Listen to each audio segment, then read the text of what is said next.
আপনারা সকলে পড়াশোনা করেন, জানেন আমাদের মৌলিক যে অধিকারগুলি আছে তার মধ্যে একটি অধিকার আছে খাদ্য, আর একটি আছে বাসস্থান, আর একটা আছে বস্ত্র, আর একটা আছে চিকিৎসা, আর একটা আছে শিক্ষা, তাই না? এগুলি হলো আমাদের মৌলিক অধিকার।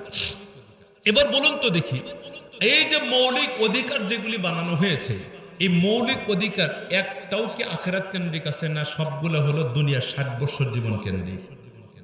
বোঝার চেষ্টা করে। যেমন খাদ্য, এই খাদ্য এগুলা কি মরার পরের নাকি মরার আগে? এই পৃথিবীতে খাদ্য কেন্দ্রিক আয়োজন এগুলা কি কম না বেশি? খাদ্য প্রক্রিয়াজাত করা, খাদ্য উৎপাদন, এত গবেষণা হচ্ছে, খাদ্য সংশ্লিষ্ট গবেষণার কোনো অভাব নাই। 2 বছর আগে যা ছিল 2 বছর পরে আরো নতুন থেকে নতুন, আধুনিক থেকে আধুনিক আধুনিক হচ্ছে, তাই না? খাদ্য প্রক্রিয়াজাত, খাদ্য উৎপাদন কিভাবে যে সর্বাধিক মানে সবচেয়ে আধুনিককরণ করা হচ্ছে, খাদ্য সংক্রান্ত সব মেশিনারিজ, ফ্যাক্টরি, সবকিছু। তাহলে খাদ্যের ব্যাপারে আমাদের চিন্তা, টেনশন এত বেশি এত বেশি, যার জন্য এত আয়োজন আমরা করে যাচ্ছি। যেই চিন্তা ভাবনা, ফিকির, গবেষণা সবকিছু হলো 60 বছর জীবন কেন্দ্রিক, ঠিক তো? আচ্ছা, এরপরে আসেন বাসস্থান। বাসস্থান কেন্দ্রিক যে চিন্তা, সেই চিন্তাও কিন্তু আমাদের 60 বছর এই জীবনের জন্যই। আপনারা নাটোরের মানুষ, বুঝবেন আমার কথা অবশ্যই। আপনাদের এলাকায় আজ থেকে 20-30 বছর আগে আপনারা দেখেছেন ঘর বাড়ি কি এত উন্নতি ছিল? আমরা দেখেছি, আমাদের গ্রাম অঞ্চলে দেখেছি, আমাদের গ্রামের অধিকাংশ ঘরগুলো আমরা যখন ছোট ছিলাম, ছোটবেলায় দেখেছি টিনের ঘর খুব কমই, সোনের ঘর। বোঝেন তো সোনের ঘর? সোন বোঝেন? সোন দিয়ে ঘর বানাইছে, সোনের ঘর ছিল অনেক। এখন তো সোনের ঘর বাঁধার মতো মানুষও খুঁজে পাওয়া যাবে না। এখন তো কিছু সোনের ঘর আছে যেগুলো হলো টিকিট কেটে সেখানে ঢুকতে হয়, ঠিক কিনা বলেন? তাহলে এক সময় ছিল সোনের ঘর, এগুলোই ছিল সুন্দর সুন্দর ঘর, কত ডিজাইন করে সোনের ঘর বানিয়েছে মানুষ। সে একটা সময় ছিল, সেটা যখন পার হয়ে গেছে, উন্নত হয়েছে, সোনের ঘর বাদ দাও, এখন টিনের ঘর করো। টিনের ঘর কিছু সময় চলছে খুব। এরপরে টিন দিয়ে যারা ঘর করতে জানে, অর্থ আছে, তারা বলে যে আর কিছু টাকা হলে তো ইট দিয়ে করা যায়, তাই না? হাফ ওয়াল করা যায় অথবা ফুল ওয়াল করা যায়। ফুল ওয়াল যিনি করতে পারেন উনি বলেন যে কি ব্যাপার, ফুল ওয়াল করে কি হবে, আর কিছু টাকা কিস্তিতে উঠালে, ঋণ করলে বা এই সেই করলে এটা তো ছাদ দিয়েই করা যায়, ঠিক কিনা বলে? তাহলে বাসস্থান সংক্রান্ত মানুষের চেতনার কি পরিবর্তন, সবকিছু দুনিয়া কেন্দ্রিক। এবং বাসস্থান উন্নত থেকে উন্নত কেমনে করা যায়, প্ল্যান প্রোগ্রাম করে এ ব্যাপারে পড়াশোনা, যারা প্ল্যান প্রোগ্রাম করে ঘর সুন্দর করার জন্য, ইঞ্জিনিয়ার পড়াশোনা করছে, কত ইঞ্জিনিয়ার, কত দামি দামি ইঞ্জিনিয়ার এক একটা বাড়ির প্ল্যান করে দেবে, 50, 1 লাখ, 2-5 লাখ টাকা সেখান থেকে তারা ইনকাম করে ফেলে, ঠিক কিনা বলেন? এই প্ল্যান প্রোগ্রামগুলো বলুন তো দেখি, এটা কি কবর জগতের পরের নাকি কবর জগতের আগে? তাহলে বুঝলাম এটাও 60 বছর কেন্দ্রিক। তাহলে খাদ্য, বাসস্থান, বস্ত্র, কাপড়। আপনারা তো এত বুঝবেন কিনা, আপনাদের এলাকায় কি তাঁত শিল্প আছে? নাই। তাঁত শিল্প আছে সিরাজগঞ্জে, আমি খুব ভালো জানি, আমি খুব চিনি, আমি তাদের সাথে সম্পৃক্ত। তাঁত শিল্প আধুনিক থেকে আধুনিককরণ করা হচ্ছে। মানুষের পোশাক আগে কি ছিল আর এখন কি? দিন যাচ্ছে মানুষের পোশাকের মধ্যে উন্নত থেকে উন্নত হচ্ছে। কথা কি বুঝাতে পারলাম কিনা? কত পাতলা, কত মিহি, কত দামি দামি কাপড় পরিধান করছে মানুষ। আর কাপড় যেন ভালো থেকে ভালো কাপড় উৎপাদন করা যায়, এজন্য কাপড় উৎপাদন করার জন্য মেশিনারিজ গত বছর যা ছিল এবছর আধুনিক হয়েছে। এবছর যা আছে আগামী 1-2 বছর পরে আরো যে কত আধুনিক হবে আল্লাহ ভালো জানে। সব চিন্তা চেতনা, ইঞ্জিনিয়ার, প্ল্যান প্রোগ্রাম সবকিছু ওনারা প্ল্যান করছেন। কাপড়ে কি কালার করা যায়, কাপড়ে কি ডিজাইন করা যায়, কাপড় উন্নত থেকে উন্নত কেমনে করা যায়, কোটি কোটি মানুষের সাথে সম্পৃক্ত। এদের চিন্তা চেতনা সবকিছু দুনিয়া কেন্দ্রিক। তাহলে খাদ্য, বস্ত্র, বাসস্থান, এরপরে চিকিৎসা। চিকিৎসার ব্যাপারে কি বলবেন? চিকিৎসা যে কত আধুনিকরণ হচ্ছে, এই চিকিৎসা বিজ্ঞান, এটা তো আপনাদের আর বলার কিছুই নাই। আগে ছিল অন্যরকম চিকিৎসা পদ্ধতি, এখন কি হচ্ছে? এখন তো কাটতেও হয় না, ফাটতেও হয় না, ভেতরে পাথর তারা বের করে নিয়ে আসতে, না কেটে না ফাটায়। 1 থেকে 2 বছর আগে চিকিৎসা বিজ্ঞান যে জায়গায় ছিল, আজকে উন্নত হতে হতে 2 বছরেরটা আজকেরটার কাছে ওল্ড হয়ে গেছে, ঠিক কিনা বলেন? বর্তমান যেটা নিউ, আগামী 1 বছর পরে এটাও আগামীটার কাছে ওল্ড হয়ে যাবে, ঠিক কিনা বলেন? মানুষের চিন্তা চেতনা উন্নত থেকে উন্নত চিকিৎসা ব্যবস্থা, উন্নত থেকে উন্নত চিকিৎসা ব্যবস্থা। বলুন তো দেখি, এটাও কি শারীরিক যে চিকিৎসা, এটা কি মরণের পরের জীবনের উপকারে আসবে নাকি 60 বছরের জীবনে? শারীরিক চিকিৎসার যে ফিকির আমরা করি, অন্তরের চিকিৎসার ফিকির যদি এর 10 ভাগের 1 ভাগ করতাম, তাহলে আমরা প্রত্যেকে আপন জায়গায় একজন বড় বড় আল্লাহর ওলি হয়ে যেত। আজকে শারীরিক চিকিৎসার পেছনে যে চিন্তা, যে অর্থ ব্যয়, যে ফিকির, এদেশে না হলে বিদেশে চলে যায়, বিদেশে উন্নত থেকে উন্নত রাষ্ট্রে চলে যায়, কিন্তু আমাদের আত্মার চিকিৎসা করার জন্য কোনো আত্মার চিকিৎসকের কাছে যাওয়ার কোনো প্রয়োজনই মনে করি না। বরং আরো বর্তমান সমাজে আমরা দেখতে পাচ্ছি আত্মার চিকিৎসক আউলিয়ায়ে কেরাম, ওলামায়ে কেরাম যারা আছে, তাদের থেকে উম্মতকে দূরে সরাবার চক্রান্ত নিয়মিত চলছে এদেশে। কথা বুঝাতে পারলাম কিনা? ওলামায়ে কেরামদের থেকে উম্মতকে দূরে সরাবার চক্রান্ত চলছে। উম্মত যদি ওলামা শূন্য হয়ে যায়, উম্মত গোমরা হয়ে যাবে। উম্মত যদি তাদেরকে যারা রাহবারি করে তাদের থেকে দূরে সরানো যায়, এই উম্মত গোমরা হওয়া ছাড়া তাদের সামনে আর কোনো পথ বাকি থাকবে না। এই চক্রান্তই চলছে আজকে বাংলাদেশ সহ আশপাশ রাষ্ট্রগুলোতে। ঠিক তবে ঠিক বলেছেন। মনে রাখবেন, ওলামায়ে কেরাম আমাদের শত্রু না, ওলামায়ে কেরাম হলো আমাদের বন্ধু। ওলামায়ে কেরাম আমাদের হিতাকাঙ্ক্ষী। ওনারা আমাদের থেকে কিছু চায় না, ওনারা পেটে পাথর মারতে জানে। কিন্তু উম্মত গোমরা হয়ে যাক, নবুয়তের যেটা নবীর পরবর্তীতে দায়িত্ব যেটা নবী দিয়ে গেছেন, সেই দায়িত্ব পালন করতে গিয়া উম্মতের দাঁড়ে দাঁড়ে গিয়া সঠিক কথাগুলি উপস্থাপন করেন জাতির সামনে। জাতি না বুঝে অনেক সময় ওলামায়ে কেরামদের কিনা সমালোচনায় মেতে ওঠে। কথা বুঝাতে পেরেছে কিনা বলেন? পায়ে হাত দিয়ে বলবো, ওলামায়ে কেরামদেরকে আপন করতে জানেন, এটা নিজের ইহলৌকিক জীবন পরলৌকিক জীবনের উন্নয়ন এনে দেবে ইনশাআল্লাহ। আল্লাহ তৌফিক দান করেন। তাহলে কি বললাম? 4টা চিকিৎসা সহ সবগুলো দেখতেছে আমরা দুনিয়া কেন্দ্রিক। এরপরে 5ম নাম্বার হলো শিক্ষা। এবার বলুন, এই শিক্ষাটাকেও আমরা এই 4টার মধ্যে গুলিয়ে ফেলছি কেন? আমাদের শিক্ষা হলো খাদ্য কেন্দ্রিক শিক্ষা, আমাদের শিক্ষা হলো বাসস্থান কেন্দ্রিক শিক্ষা, আমাদের শিক্ষা হলো স্বাস্থ্য কেন্দ্রিক শিক্ষা, আমাদের শিক্ষা হলো বস্ত্র কেন্দ্রিক শিক্ষা। আমাদের জাতীয় শিক্ষা ব্যবস্থা আপনি বলুন, এই 4টে বিষয়ে বাদ দিয়ে আর কি কোনো শিক্ষা আছে? আমাদের জাতীয় শিক্ষা ব্যবস্থাতে শিক্ষা দেওয়া হয় বাসস্থান কেমনে নির্মাণ করা যায়, পোশাক কেমনে ভালো থেকে ভালো বানানো যায়, চিকিৎসা কেমনে ভালো থেকে ভালো করা যায়, তারপরে খাদ্য কেমনে ভালো থেকে ভালো উৎপাদন করা যায়। এই 4টে কেন্দ্রিক আমার শিক্ষা। আমার আখিরাত কেন্দ্রিক কোনো শিক্ষা নাই, আত্মা কেন্দ্রিক কোনো শিক্ষা নাই। আমার এই 5ম নম্বর যেটা আমার মৌলিক অধিকার ছিল, সেটাও আমি এই 4টার মধ্যে বিলিয়ে দিয়েছি। অতএব আমার জীবনটাই কেমন ধরে 4টা 5টা কেন্দ্রিক হয়ে গেছে, যেটা সম্পূর্ণরূপে দুনিয়া কেন্দ্রিক, সম্পূর্ণরূপে আখিরাত বিমুখ হয়ে আমরা পড়েছি। যার কারণে আমার কাছে মূল মনে হয় দুনিয়া, আমার কাছে আখিরাত কিছুই মনে হয় না। কথা বুঝাতে পেরেছে কিনা বলো? এই 4টা কর্মসূচি হাতে নেন, ইনশাআল্লাহ দেখবেন সব কিছুতেই পোশাক পরবো আখিরাতের নিয়তে, খাদ্য খাবো আখিরাতকে উন্নয়ন করার জন্য, শিখবো আখিরাত কেন্দ্রিক, আমার বাসস্থান হবে আখিরাত কেন্দ্রিক। আমার সবকিছু যখন আখিরাত কেন্দ্রিক হয়ে যাবে, তখন দেখবেন আমার জীবনের উন্নয়ন হবে, ইহলৌকিক উন্নয়ন, পরলৌকিক উন্নয়নও হবে। আল্লাহ আমাদের সবাইকে সহি বুঝ দান করেন, আমিন বলেন। আখের একটা কথাই শুধু আপনাদেরকে বলবো, দোস্ত, চৌধুরী বরগাছা মাদ্রাসা, এই মাদ্রাসায় কোরআন সুন্নাহ শেখানো হয়। এই মাদ্রাসা আখিরাতমুখী একটা কাফেলা তৈরি করা হয়। এখানে যারা পড়াশোনা করে, এদের মধ্যে শতকরা 90% না, শতকরা 100% ছেলেরা, শিক্ষক শিক্ষার্থী যারা আছেন, শতকরা 100% নামাজের সময় সকলকে মুসল্লার কাতারে পাওয়া যায়, নামাজের কাতারে পাওয়া যায়। ঠিক কিনা বলেন? 100 জন ছাত্র যদি থাকে, 100 জন মুসল্লি এখানে জন্ম হয়। ঠিক কিনা বলেন? 100 জন ছাত্র 100 জন মুসল্লি হয়ে বের হয়ে যায়। এদেশে বহু প্রতিষ্ঠান আছে, যে প্রতিষ্ঠানগুলো নামাজের সময় খোলা থাকে, স্কুল কলেজ ইউনিভার্সিটি আছে।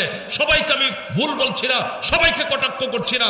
নামাজ চলাকালীন সময়, নামাজের সময় ক্যাম্পাস খোলা থাকে, অথচ 10% শিক্ষক শিক্ষার্থীকে মসজিদে পাওয়া যায় না। ঠিক কিনা বলেন? আর এই জাতীয় প্রতিষ্ঠান যতগুলি শিক্ষক শিক্ষার্থী আছে, সবাই শতকরা 100% নামাজে দাঁড়িয়ে যায়। 1 ওয়াক্ত না, 5 ওয়াক্ত নামাজ মসজিদে এসে তারা আদায় করে। এই মাদ্রাসাগুলো মুসল্লি জন্ম দেয়। কথা বুঝাতে পারলাম কিনা? এই মাদ্রাসাগুলোর দরকার আছে কিনা? কি বলবেন? দরকার আছে? আপনারা বলবেন যে হুজুর সমস্যা একটা, মাদ্রাসায় পড়লে কি করবে, কি খাবে, কোথায় দাঁড়াবে, এই যে একটা টেনশন আপনাদের মাঝে আছে। আমি বলতেছি যদি ঈমান থাকে তাহলে এই টেনশন ঈমানদারের মাথায় আসবে না। প্রকৃত অর্থে ঈমান যদি থাকে এই টেনশন আসবে না। ভালো করে বোঝার চেষ্টা করেন। কেন? আমরা জানি অফিস সামাই রিজকুকুম, রিজিক কোথায় আছে? আসমানে আছে। রিজিক আল্লাহ দেবে। আজকে যদি আগামীকাল সকালের নাস্তা পর্যন্ত আমার হায়াত থাকে তাহলে আল্লাহ নাস্তার ব্যবস্থা আমার জন্য করে রেখেছেন। বিশ্বাস হয়? বিশ্বাস হয়? তাহলে এত টেনশন কেন? মাদ্রাসায় পড়ালে কি করবে, কি খাবে, কেমনে চলবে? আরে ভাই, কেমনে চলা, কেমনে বলা, কি করা, কি খাওয়া, এটা আপনার জিম্মাদারি না। আপনার জিম্মাদারি, আমার জিম্মাদারি যেটা সেটা পালন করি। আল্লাহর জিম্মাদারি যেটা আল্লাহ পালন করবে। আল্লাহর জিম্মাদারির মধ্যে আমাকে ঢুকতে কইছে কেরা? আমার কাজ আমি করি, আল্লাহর কাজ আল্লাহ করবে। আমার কাজ আল্লাহর গোলামি করা। আল্লাহর কাজ হলো আল্লাহর হক আদায় করা। বান্দার উপরে যেটা আছে সেটা কি? বান্দার জন্য রিজিকের ব্যবস্থা করা। এজন্য মাদ্রাসায় পড়লে না খেয়ে থাকবে, কে বলছে আপনাকে? ভুল কথা, ভুল কথা, ভুল কথা। মাদ্রাসায় পড়লে না খেয়ে থাকে, আল্লাহ খোদার কসম না। হ্যাঁ, তবে কারো যদি মৌত না খায়া, না খাওয়ানোর মাধ্যমে মৌত থাকে কারো কপালে, তাহলে তার তো মৌত এমনিই হবে। কত জেনারেল শিক্ষিত আছে বেকার হয়ে বসে আছে না ভাই? বেকার হয়ে বসে আছে কিনা? এজন্য ভাই এটা আলাদা বিষয়। আমি অনুরোধ করবো, আলোচনা আমার শেষ। এই যে চৌধুরী বরগাছা মাদ্রাসা আপনাদের ছেলে মেয়েদেরকে দেওয়ার চেষ্টা করবেন, আলেম হাফেজ বানানোর চেষ্টা করেন, ইনশাআল্লাহ ঠকবেন না, জিতবেন। একজন সন্তান যদি আলেম হয়, একজন সন্তান যদি হাফেজে কোরআন হতে পারে, তাহলে আপনার জীবন লাকি ইনশাআল্লাহ। এহলৌকিক জীবনেও শান্তি পাবেন, পরলৌকিক জীবনেও শান্তি পাবেন ইনশাআল্লাহ। ঠকবেন না, ঠকবেন না। হাফেজে কোরআনের বাবা বড় দামি, আলেমের বাবা হওয়া, মা হওয়া বড় দামি, মানুষ হয়ে যাওয়া। এজন্য মাদ্রাসাগুলোকে মূল্যায়ন করা চাই ইনশাআল্লাহ।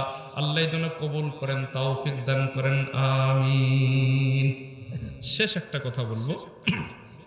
গত বছর বগুড়া এক জায়গায় ওয়াজে গেছি। বগুড়ার তো না, সিরাজগঞ্জের কাজীপুরের মধ্যে হবে। বগুড়ার একজন বড় ডাক্তার, নাম বললে অনেকে চিনবেন, ডাক্তার সাহেবের মাদ্রাসার মাহফিল। তো আমাদেরকে ওনারা রিসিভ করলেন। রিসিভ করার পরে দোতলায় বসতে দিলেন, খাদ্য খাবার খাওয়ালেন, আপ্যায়ন করলেন। এরপরে ডাক্তার সাহেবের ফ্যামিলির একজন বলতেছেন যে হুজুর, আমাদের ফ্যামিলির মাশাআল্লাহ এখন অনেক ডাক্তার হয়ে গেছে, 10-15 জনের উপরে ডাক্তার আছে। তা আমাদের ফ্যামিলিকে এখন এলাকার মানুষ ডাক্তার ফ্যামিলি, ডাক্তার বাড়ি বলেছেন। অত্যন্ত গর্বের সাথে বলতেছেন, আমাদেরকে কি বলেছেন? ডাক্তার বাড়ি বলেছেন। আমি বললাম যে আলহামদুলিল্লাহ, ফাইন, আমাদের তো ডাক্তারেরও দরকার আছে, আপনাদেরকে ডাক্তার বাড়ি বলেছেন। এবং আপনাদের চিন্তা চেতনা হলো আপনাদের ফ্যামিলিতে আগত সন্তান যারা আছে, এখন যারা ছোট বা আরো যারা আসতেছেন, সবাইকে আপনারা ডাক্তারই বানাবেন, এটাই হলো আপনাদের চিন্তা ভাবনা। উনি বলছেন যে জি স্যার, জি স্যার, এটা আমাদের চিন্তা ভাবনা। জি হুজুর না কয় বলতেছে কি জি স্যার, জি স্যার, এটাই চিন্তা ভাবনা। আমাদের ছেলে মেয়েদেরকে আমরা সবাই লাইনেই পড়ি। তো আমি কথার ফাঁকে বললাম যে কিছু ফ্যামিলি তো দুনিয়াতে এমনও আছে, জন্মের পর থেকে তাদের কান পরা দেয়, তোমাদেরকে আলেম আর আলেমাই হওয়া লাগবে। এরকম ফ্যামিলি আলহামদুলিল্লাহ চেষ্টা করতেছে আমরা। আমাদের ফ্যামিলিতে যে বাচ্চাগুলো আসে তাদেরকে প্রথমে কান পরা দিয়ে দিই আমরা, বাবা যাই করো তাই করো তোমাকে আলেমই হইতে হবে, মা তুমি যাই করো তাই করো তোমাকে আলেমাই হতে হবে, আলেমকে বর হিসাবে তোমাকে গ্রহণ করা লাগবে। এরকম ব্যতিক্রম কিছু ফ্যামিলি দুনিয়াতে হওয়া দরকার। কথা বোঝেন নাই? শেষ একটা কথা বলে শেষ করে দেব। সিরাজগঞ্জে যে মাদ্রাসা আমি পড়াই, মাদ্রাসার থেকে ক্লাস করে বের হয়েছি। অটো গাড়িগুলি আছে, চেনেন না? অটো গাড়ি, 3 চাক্কার অটো গাড়িগুলা, পেছনে মুখোমুখি হয়ে বসা যায়। তো ওই গাড়িতে একজন বৃদ্ধ বাবাজি, চুলদারি শুভ্র সাদা ফকফকা, বয়স হয়ে গেছে, অনেক আগের থেকে বসে আছেন। তা আমি গাড়িতে ওঠার পরে, বয়স্ক মানুষ তো, এমনি তো মানুষের বয়স হয়ে গেলে কথাবার্তা একটু বেশি বলে। তা আমাকে পাওয়ার পরে উনি ওনার মতো কথা বলেই যাচ্ছিলেন, প্রচুর পরিমাণ মনে যা আসে তাই বলতেছেন, মনের সুখে। তো উনি বলতে বলতে বলতে বলতে এক পর্যায়ে বললেন যে হুজুর, আল্লাহ আমাকে এত শান্তি দিছে, এত সুখ দিছেন, আল্লাহ আমাকে সবকিছু ঢাইলা দিছেন, আমার কোনো অভাব নাই, কোনো ধরনের দুশ্চিন্তা নাই, কোনো অনাটন নাই, আমার জীবনে না পাওয়া বলতে কিছু নাই, আল্লাহ সবকিছু আমাকে ঢেলে দিচ্ছেন। আমি বললাম, মনে মনে ভাবতেছি কি ব্যাপার, দুনিয়াতে এমন মানুষ খুব কমই খুঁজে পাওয়া যায় যে কাউকে জিজ্ঞাসা করলে ভাই কেমন আছেন, মুখটা বেজার করে বলবে ভাই আছি কোনো রকম, চলতেছি আর কি, ঠিক না?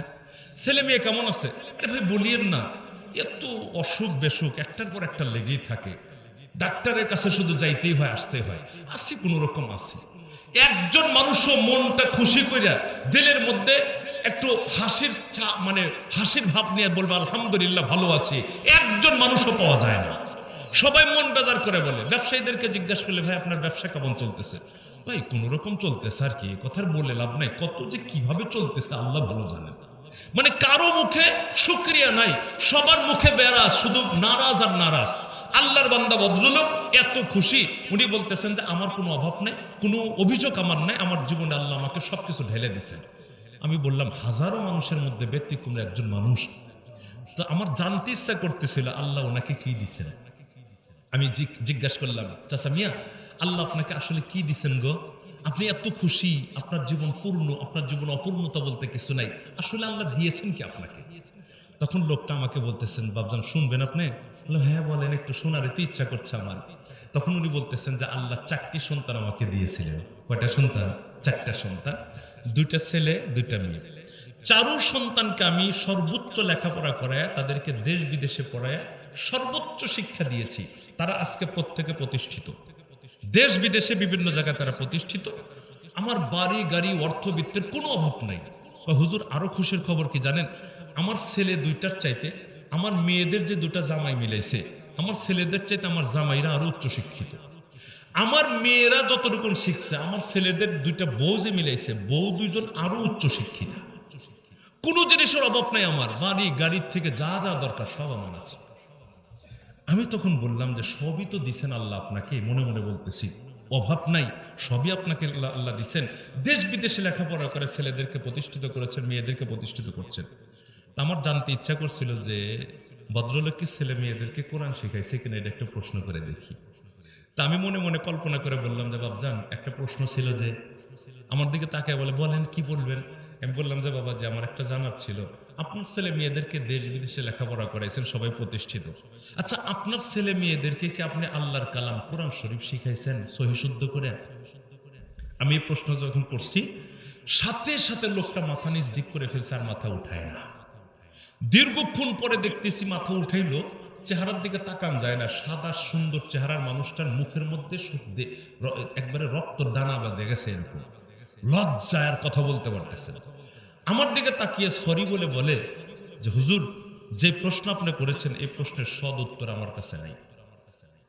আমি আমার ছেলে মেয়েদেরকে সব শিখাইছি, কিন্তু আল্লাহর কালাম সহি শুদ্ধ করে শেখান লাগবে এটা আমি কখনো ভাবি নাই। আমার একটি ছেলে একটি মেয়েও কোরআন শরীফ সহি করে পড়তে জানে না। আমি বললাম চাচা মিয়া রাস্তাঘাটে রাস্তার মোড়ে আর ভ্যান রিক্সার মধ্যে গাড়ি ঘোড়ার ভিতরে এই জাতীয় গাল গপ্পর মানুষকে করার দরকার নাই। আমার দেশে হাড়ি মুসারের ঘরেও আপনার সাথে বেশি টাকা আছে, ওরা চাইলে আপনাকে দিনে 9 বার বেচবার কিনবে। এগুলো কিসের গল্পের জিনিস মিয়া? আপনার ছেলে মেয়েদের জীবনকে নিজের হাতে ক্ষয় করেছেন। এরা যদি অপরাধের কাঠগড়ায় দাঁড়ায়, আগে অপরাধী হিসাবে এরাই আপনার গলায় রশি পরে আল্লাহর দরবারে দাঁড় করবে।